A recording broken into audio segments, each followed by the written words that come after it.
के नेता मदन कौशिक ने आरोप लगाया कि हरक सिंह रावत पार्टी के अनुशासन के दायरे से बाहर जा रहे थे, इसलिए फैसला लेना पड़ा। जी ने डॉक्टर हरक सिंह रावत जी को मंत्रिमंडल से हटाने का निर्णय लिया। राष्ट्रीय अध्यक्ष जी के निर्देश पर पार्टी के प्राथमिक सदस्य थे डॉक्टर हरक सिंह जी को भी निलंबित करने का, निष्कासित करने का निर्णय हुआ। पिछले दिनों से लगातार इस प्रकार की गतिविधियां, इस प्रकार की शिकायतें, इस प्रकार की सारी बातचीत सामने आ रही थी। पार्टी ने अनुशासन की उस सीमा में बाहर करने के रूप में हरक सिंह रावत जी को पार्टी से अलग किया है। तो सलमान निजामी ये कह रहे हैं कि एंटी पार्टी एक्टिविटीज गतिविधियों में लगे हुए थे हरक सिंह रावत। कहीं ना कहीं टिकट का ही बात हो रही है। बात आपने भले ही विश्वास की बात कही हो, विकास की बात कही हो, लेकिन वो सब तो पॉलिटिकल नैरेटिव है। अंत में तो वही होता है कि जो टिकट मुझे देगा, जहां मुझे टिकट मिलेगा, मेरे परिवार को टिकट मिलेगा, मैं वहां पर चला जाऊंगा। तो ये तो अवसरवाद हुआ। देखिए, प्रधानमंत्री ने कहा था कि फ्रीडम ऑफ स्पीच जो है हम उस पर विश्वास करते हैं। तो अगर रावत जी ने विरोध किया हो या पार्टी के बारे में बात की हो कि यहाँ गलती है, यहाँ हमें टिकट मिलना चाहिए, नहीं मिलना चाहिए, तो उनको एक्सपेल क्यों किया गया? हर एक की इच्छा है कि भाई वो चुनाव लड़ सकता है, चाहे उसका परिवार का व्यक्ति हो। यूपी में आपने देखा एक परिवार से दो लोगों को टिकट दिए इन्होंने। और जो यूपी में उन्नाव रेप केस का मेन अक्यूज विधायक था, उसकी बीवी को टिकट दिया है। तो ऐसे कई राज्य हैं जहां इन्होंने एक एक परिवार में दो टिकट बांटे हैं। मसला ये है, बीजेपी अब छुपने का काम कर रही है, क्योंकि ये एक्सपोज हो चुके हैं। इन्होंने जो काम करने थे वो काम करने में वो सफल नहीं हुए हैं। जो इन्होंने वादे किए थे वो वादे इन्होंने पूरे नहीं किए। अभी कोविड आ रहा है, क्या तैयारियां हैं कोविड के लिए? आप मुझे बताइए कि केस बढ़ रहे हैं, क्या हमारे अस्पतालों में ऑक्सीजन सिलेंडर्स की फैसिलिटी पूरी है? नहीं है। अस्पताल जो है आप देखिए, मेडिकल इक्विपमेंट्स नहीं है वहां। अभी हम कोई भी तैयारी सरकार की तरफ से नहीं है कोविड को लेके तीसरी वेव।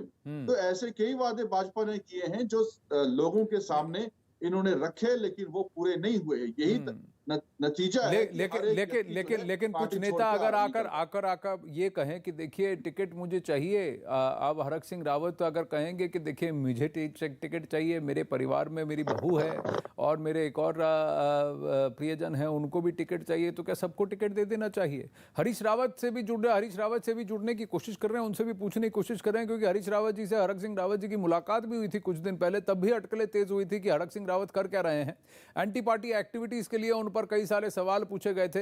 बीजेपी से हम राब्ता करने की कोशिश करेंगे। सतीश लाखेरा बीजेपी से जुड़ना चाहिए थे हमारे साथ, थोड़ी देर में यहां अखाड़ा में उनसे भी प्रतिक्रिया लेने की कोशिश करेंगे। लेकिन फिलहाल इस वक्त तो हरक सिंह रावत ने यही कहा है, दो बातें कह दी उन्होंने।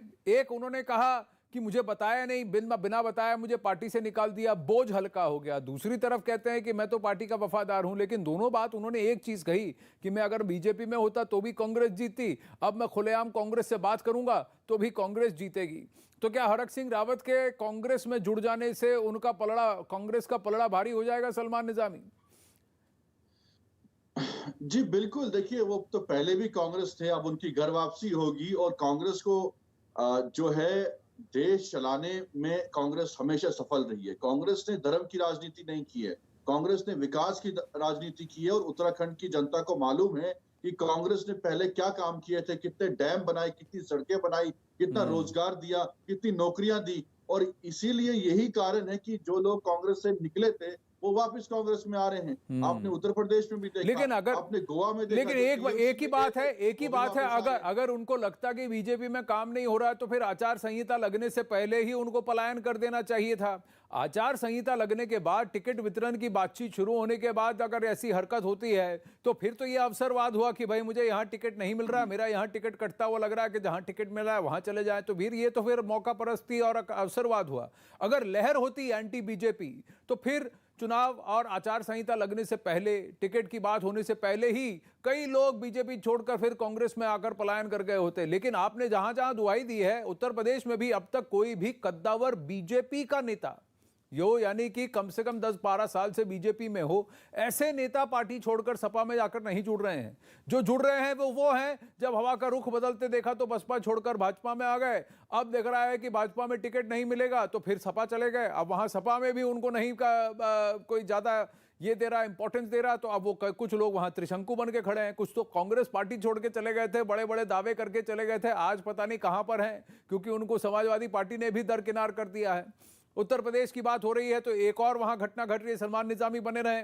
अब बात उत्तर प्रदेश की सियासत की, जहां एक मुलाकात के बाद नरेश टिकैत अपने बयान पर टिक नहीं पाए और एसपी और आरएलडी को समर्थन देने वाले बयान से पलट गए। भारतीय किसान यूनियन के अध्यक्ष नरेश टिकैत ने कल मुजफ्फरनगर में किसानों से अपील की थी कि वो एसपी आरएलडी का समर्थन करें, लेकिन आज केंद्रीय मंत्री संजीव बालियान से उनकी मुलाकात हुई, उसके बाद उन्होंने अपना बयान वापस ले लिया। पहले से हर पार्टी का आदमी आवे और कल राज्यपाल बालियान जी को सिंबल मिला तो यहाँ से किसान भवन में आए, तो हम तो सभी आशीर्वाद दें, हमें तो कोई ऐसी हुआ नहीं है बातचीत। हो सके थोड़ी घनी कुछ हमारे मुँह तो भी निकल गई होगी बातचीत, पर हमें ज़्यादा नहीं पता था। वो संयुक्त मोर्चे का, किसान संयुक्त मोर्चे का एक वो है, एक प्रतिबंध है, उसमें किसी भी पार्टी को कोई समर्थन नहीं है, सब आशीर्वाद है। बातचीत में निकल गई होगी, कोई आया था आशीर्वाद लेने के लिए, टिकैत खाप जो है उसकी ओर से उन्होंने आशीर्वाद दिया, लेकिन किसी पॉलिटिकल पार्टी का समर्थन नहीं। यानी कि इस पूरी रीजन में इस खाप का बहुत बड़ा फैसला कि वो एपॉलिटिकल रहेंगे, किसी एक राजनीतिक दल का खुलकर समर्थन नहीं करेंगे। नरेश टिकैत ने कल क्या कहा था वो भी आपको सुनाते हैं। सारे को गठबंधन को जहां से जिसकी भी हो बातचीत, भाई आप लोगों की परीक्षा की घड़ी इस गठबंधन तक बगल जो कोई भी जाओ उसे उषा मंदरामन पे जो कुछ भी तरीका अपनाना हो, रिक्वेस्ट का यह हो तो कुछ नहीं हो तो बड़े अच्छे तरीके से सब मनाने की बात है और इस गठबंधन को सफल बनाओ। बलियान खाप का मुखिया होने के नाते उन्होंने ये बयान दिया था, ये बात कही, यही बात है। और बड़े भाई नरेश टिकैत के बयान पर राकेश टिकैत ने भी सीधा कोई जवाब नहीं दिया। नहीं रख रहे, अरे कोई तुम राड करवा दोगे घर में, ये राड जरूर करवा दोगे, हमारा ठीक चल रहा काम, ना ना आप जरूर राड करवाओगे हमारे घर में। वो उन्होंने हम बता देंगे उन्होंने क्या कहा। उन्होंने कहा कि जो गठबंधन का यहाँ से कोई कैंडिडेट था वो अपना सिंबल लेके गया। जो एक विचारधारा के आदमी जाते हैं, अगर सिंबल एक ले गया तो उसके साथ में 200-300 लोग गए, उन्होंने सिंबल वो टिकैत साहब को दे दिया, तो टिकैत साहब ने वो सिंबल फिर उसी को दे दिया और उन्होंने कहा अपना जाकर चुनाव लड़, हम तो सब साथ ही हैं। तो यही तो कहते हैं, और क्या कहते हैं भाई। कोई आपके घर पर आया